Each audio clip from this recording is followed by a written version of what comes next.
echo of his car. இயேசு கிறிஸ்து நாமத்தில் உங்களை அன்புடன் வாழ்த்துகிறேன். మన ప్రభువైన యేసుక్రీస్తు నామం నందున మిమ్మల్ని అభినందిస్తున్నాను.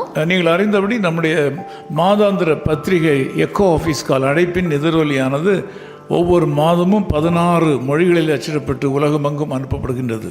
మీకు తెలిసినట్టు మన పత్రిక నెల నెల 16 భాషల్లో ప్రచురింపబడి దేశమంతయు లోకమంతయు పంపించబడుతుంది.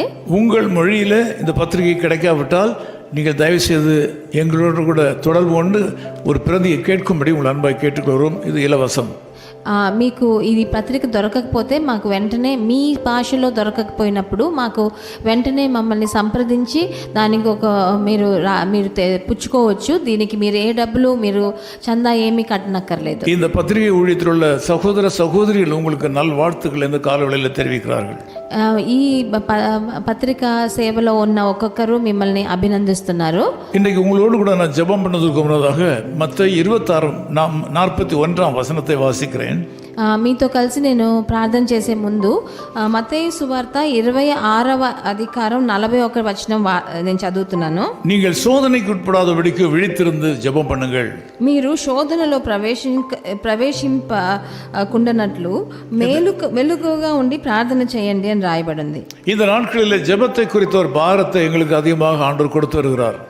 ఈ రోజుల్లో ప్రార్థన గురించి ఒక పెద్ద భారాన్ని మా మనసులో ప్రభువు వేస్తున్నాడు. ஆண்டவர் இயேசுவை நோக்கி ஜெபிக்கிற ஜெபங்கள் அனைத்தும் வல்லமை உள்ளவை.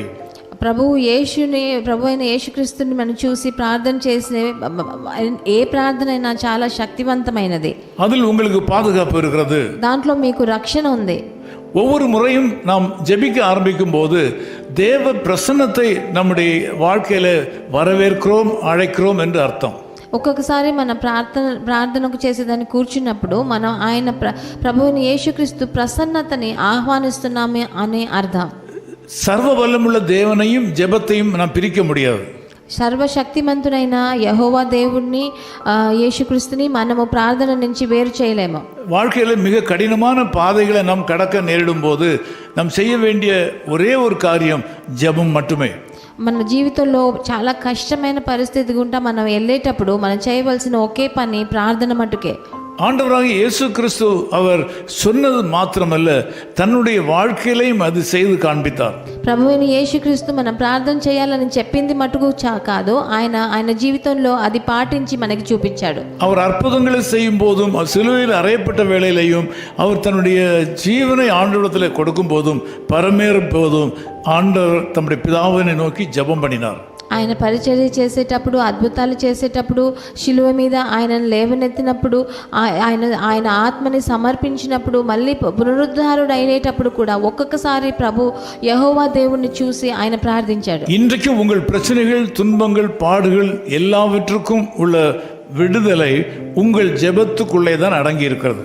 ఈ రోజు కూడా మీ కష్టాలు, మీ ఇబ్బందులు, మీ ఆర్థిక సమస్యలు, ఎట్లాంటివి సమస్యలైనా దానికి పరిష్కారం ప్రార్థనలో మట్టుకే ఉంది.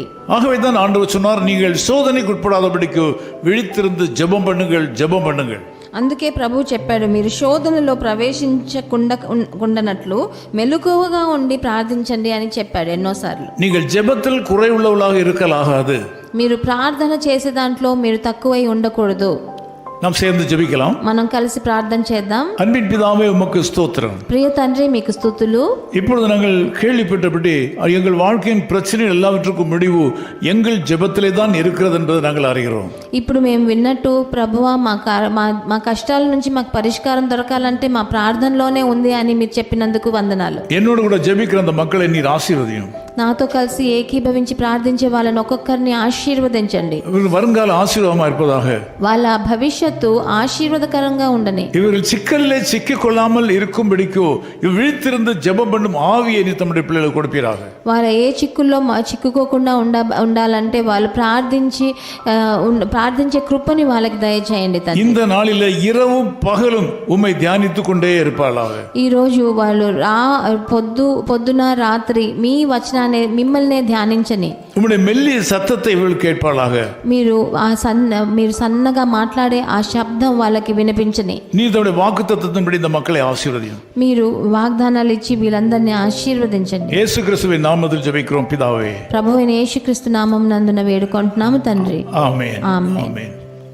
புது எண்ணெயால் புது பலத்தால் புதிய கிருபை புது கவியால் புது எண்ணெயால் புது பலத்தால் புதிய கிருபை புது கவியால் நிரப்பினிதம் நடத்துகின்றீர் நோதன சாலேமில் சேர்ந்திடவே உம்பாதம் பணிந்தேன் என்னாலும் துதியே உம்மை அன்றி யாரை பாடுவேன் ஏசையா உந்தன் அன்பு உள்ளம் பொங்குதே.